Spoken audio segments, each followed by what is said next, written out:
Let's talk about the 3 most useless, and yet most common, words of advice ever given. Stop overthinking it. You've heard it a million times. You're in a spiral, your mind racing through 1,000 different scenarios. You're analyzing a conversation from yesterday, a decision for next week, a fear about next year. And a well-meaning friend, partner, or even your own inner voice says it. Just stop thinking so much.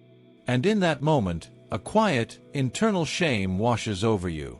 Because if it were that simple, wouldn't you have done it already? The advice implies that this mental marathon is a choice, a bad habit, a character flaw, that you are willingly, foolishly, running in circles inside your own head. Today, we are going to tear that advice apart. We are going to explore the beautiful, logical, and protective reason why an anxious brain can't just stop overthinking.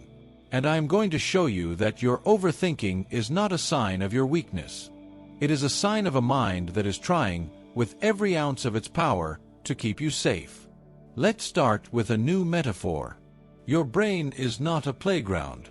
It is the high-tech, 24/7 security control room for your entire life. And sitting at the main console is a very diligent, very dedicated, and very, very anxious security guard. The guard's only job is to scan for threats, to identify potential dangers, and to run simulations to prepare for every possible negative outcome.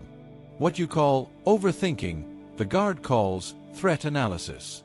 What you call catastrophizing, the guard calls running worst-case scenarios. What you call worrying, the guard calls proactive contingency planning. This guard is not trying to torture you. The guard is trying to protect you. The problem is, their threat detection software is incredibly sensitive. Deep in your brain, you have a smoke detector called the amygdala. In an anxious brain, this smoke detector is set to maximum sensitivity.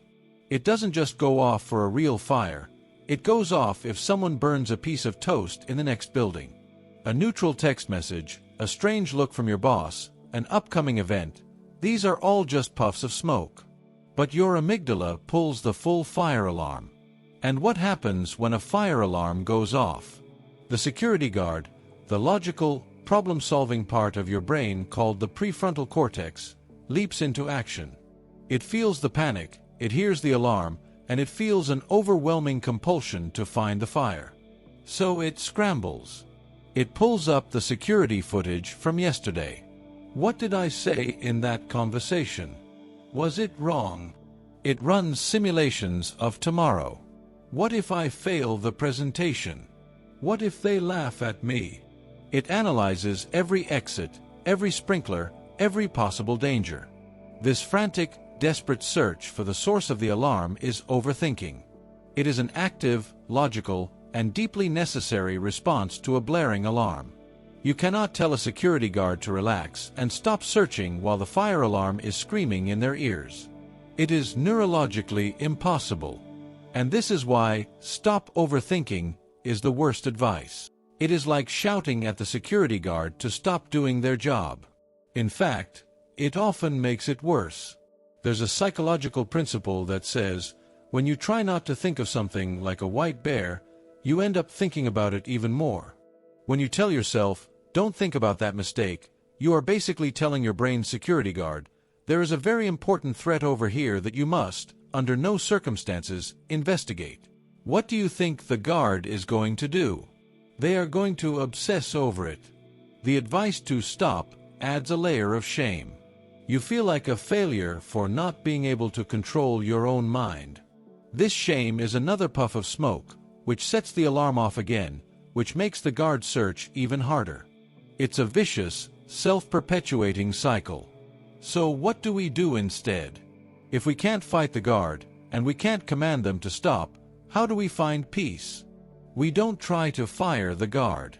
We form a new relationship with them. We learn to speak their language. The goal is not to stop the thoughts, but to calm the alarm. When you calm the alarm, the guard can finally rest. Here is how you do that. First, acknowledge and name. When you feel the spiral begin, instead of fighting it, just notice it. Label the process with compassion. Ah, there's my security guard, working so hard to keep me safe. This is the overthinking loop. This simple act creates a tiny bit of space. You are not the thoughts. You are the one noticing the thoughts. You are not the guard. You are the kind, wise director of the whole control room. Second, gently ground yourself. The guard is panicking about the past or the future. Your job is to gently bring them back to the safety of the present moment. You do this through the senses. Name 5 things you can see right now. Feel the texture of your shirt. Notice the feeling of your feet on the floor. This sensory information is a direct message to the smoke detector, the amygdala. It says, "There is no fire in this room right now.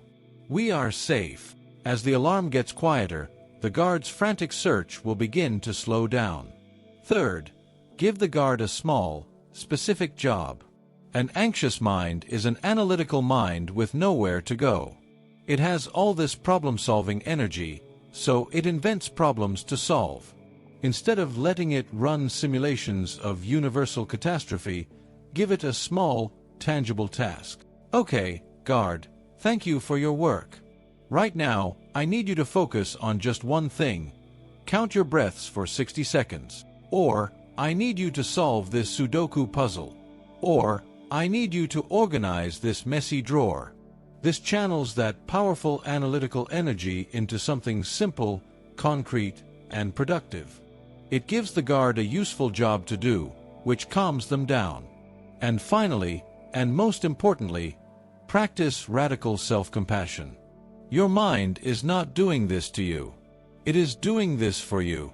This entire exhausting process is a misguided act of love. It is a profound testament to your desire to be safe, to be good, to survive. So instead of being angry at your mind for overthinking, see if you can feel a little gratitude. Thank you, mind, for working so tirelessly to protect me. I know you're trying. But we are safe right now. You can rest. You were never crazy. You just have a very, very dedicated security guard. A guard that was likely trained during a time in your life when the world was genuinely not safe. And they have never forgotten their training.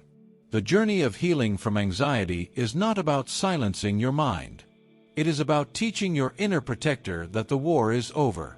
It is about creating a sense of safety within yourself so that the guard can finally put their feet up and enjoy the quiet. Thank you for exploring this with me. If this video was helpful for you, please show your support by clicking the like button. And to continue learning how to befriend your own mind, subscribe to the channel and turn on the notifications. And if you know someone who struggles with overthinking, please share this video.